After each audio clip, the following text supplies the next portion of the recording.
Take me back to the moment you found out about LJ being diagnosed with cancer.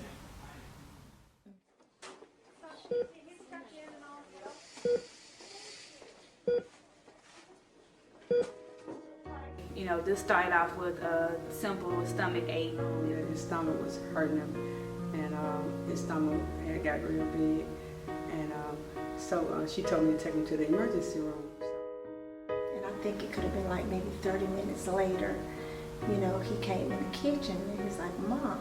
I was like, "Yeah, what's up?" He said, LJ has cancer.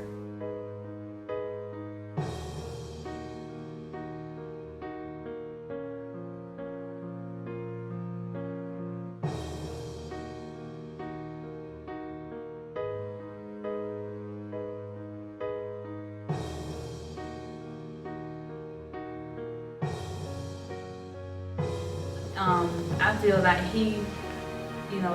that God chose him to go through to help everybody who was surrounding him. So I feel like he was strong enough to lift us up. Because if it was me or one of us, I know I wouldn't have been strong enough to go through it. So I just thank God that LJ was strong throughout the process.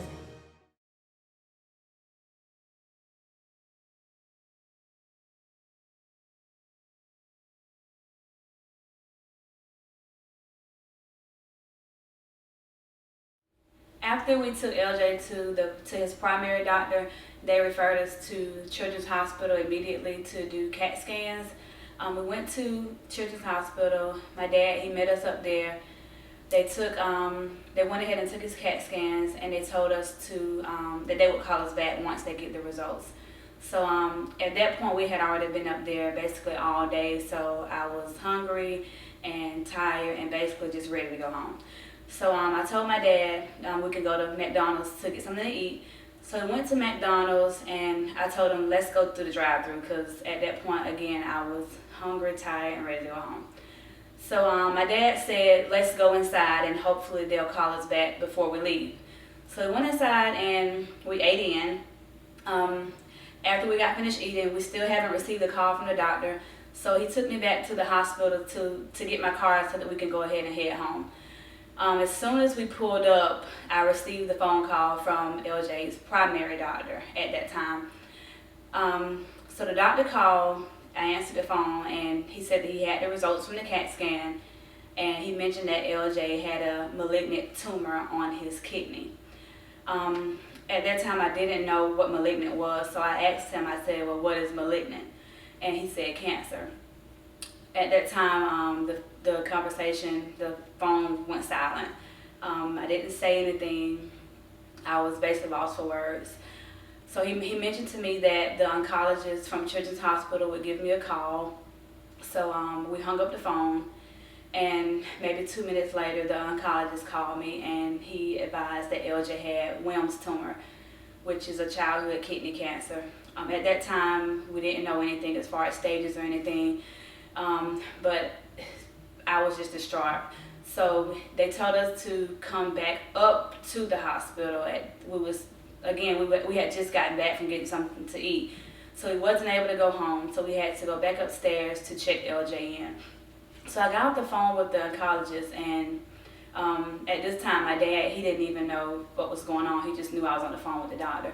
So after I hung up the phone, I looked in my rearview mirror, and LJ was me, my dad, and LJ was in the back seat. And all I could think was, I cannot live my life without my child. And that was the only thing that was going through my mind was, just knowing that I did not want to live life without LJ. So after that, after looking in the mirror, I got in the car because I didn't want him to see me crying or anything.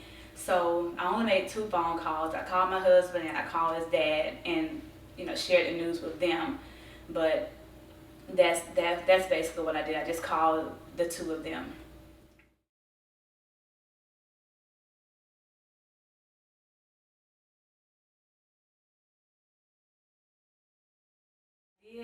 We don't supposed to question God, but there were questions in my mind at first, and I knew it was a trial of my faith, a test of my faith. So my thing was, why LJ? He's such a great kid. He's a good kid. He's mannerable. So, and he was only 5 years old. So the only thing I could think of was, why LJ?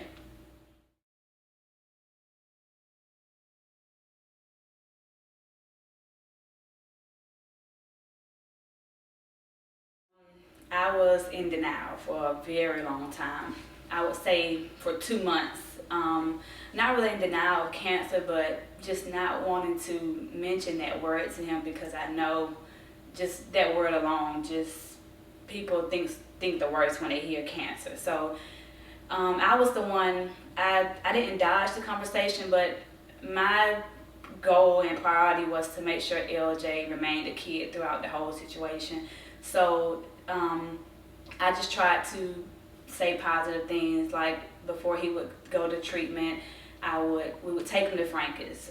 We went to Florida once right before he had his surgery. So I tried to focus on the positive side versus the bad side. So I didn't really explain to him that he had cancer. I did kind of explain some of the symptoms, such as his hair coming out and things like that, but I didn't really go into details. I just kind of told him that LJ, your hair, will come out due to cancer and things like that.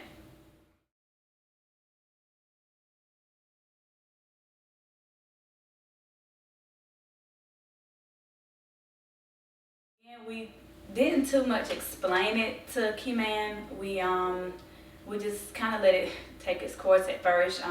We did, tell him that LJ was sick and he would be sick for a while.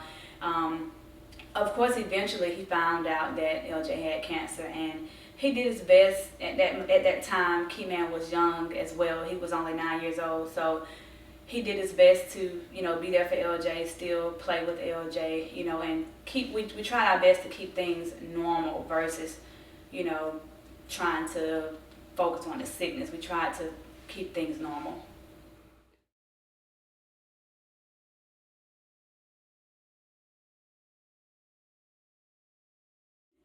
First Corinthians 2:9, which is eyes haven't seen, ears haven't heard, neither has it entered into the heart of man what God has prepared for those who love Him. So that particular scripture, I just always meditated on it day and night to get me through, and ultimately to get us to where we are now, and even still, for what He has planned for us in the future. I had that shirt on at the gas station, and the guy, he came up to me. He was like, "Hey, what's your shirt say?" I was like, "What you talking about?" And he's like, he said First Corinthians or something.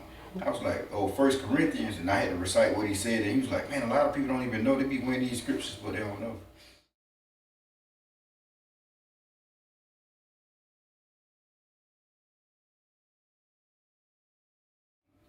When his pain medicine wasn't working, and it was actually breaking him out, and he was going through that, and he rashed up real bad, and we had to try to rub him and try to keep him comfortable. But he did that, and he got the flu. I think he had the flu and pneumonia at the same time. And I didn't really know how serious that was at the time, but just him fighting, waking up, going through that. But my roughest part was giving him shots. Giving him shots every day, because it could take 30 minutes or it could take 2 minutes, and I had got to the point where I let him go to sleep and I'd stick him real quick. Like, pow. Yeah, I think those were two of the hardest parts. Just seeing LJ, He never complained, like. Yeah, but the worst part is just seeing him not himself. So whenever he had his biopsy or his surgery to have his kidney removed, just seeing him not being mobile, that was the worst part, because if you know LJ, he's very energetic. He's always on 100. So to see him down and out, that had to be the worst part, just to not see him as himself. And another thing, when he had his surgery, it was supposed to take like 4 hours. It was supposed to take more like 6. It took 4.5. No, it took longer, because we was waiting, and it was like it was in his lymph nodes and all that. It took longer than it was supposed to take, but that was something else that was scary, because we gonna come back with you some information in a little bit. Like, nah, I need you to let me know. he ready to come out now. So his surgery did take a little longer than expected. So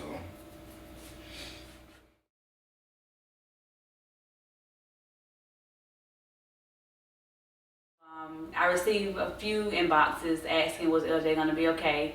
And my first response was yes. So, of course, going through it, having cancer, you don't want anybody asking, are you going to be okay? Because, of course, if they're asking that, they're probably thinking, death, which is what most people think when they hear cancer.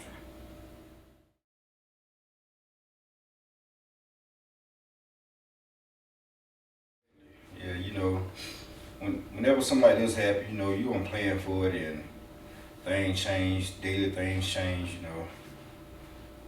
She been there for LJ, which is the main thing, and with me, I'm just having to try to I felt like I was just trying to fit in, but I was trying to be there, so it did.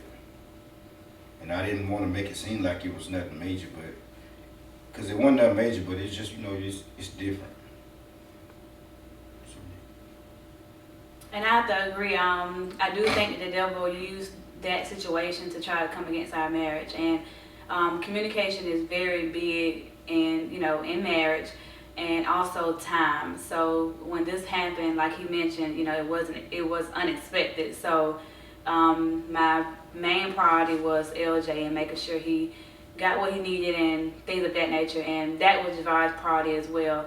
But again, I think I kind of not put him on the back burner, but with that being so tragic and unexpected, my main focus was trying to make sure that LJ was okay, being there, and that was just my top priority. But I'm grateful that we've overcame that, and yeah.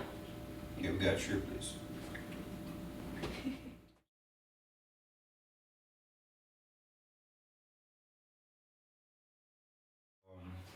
When LJ said the prayer, when we first got there to the hospital, and we finna everybody got around the bed or whatever to pray. Pastor, I think Pastor was there too. Mm-hmm. But we got ready to pray, and LJ, I think somebody asked LJ, did he want to pray or something, man? He did. He started praying. And I was surprised, because I ain't never heard him pray. But he was like, God got power over the devil, and the devil won't win and all this. But it was surprising because, man, it's like he wasn't even talking. It was like God trying to tell us, like, look, we're gonna put y'all through this, but you be okay. You gotta trust me. So when I heard it, I was like, I already knew what time it was. I was like, man, this God all day.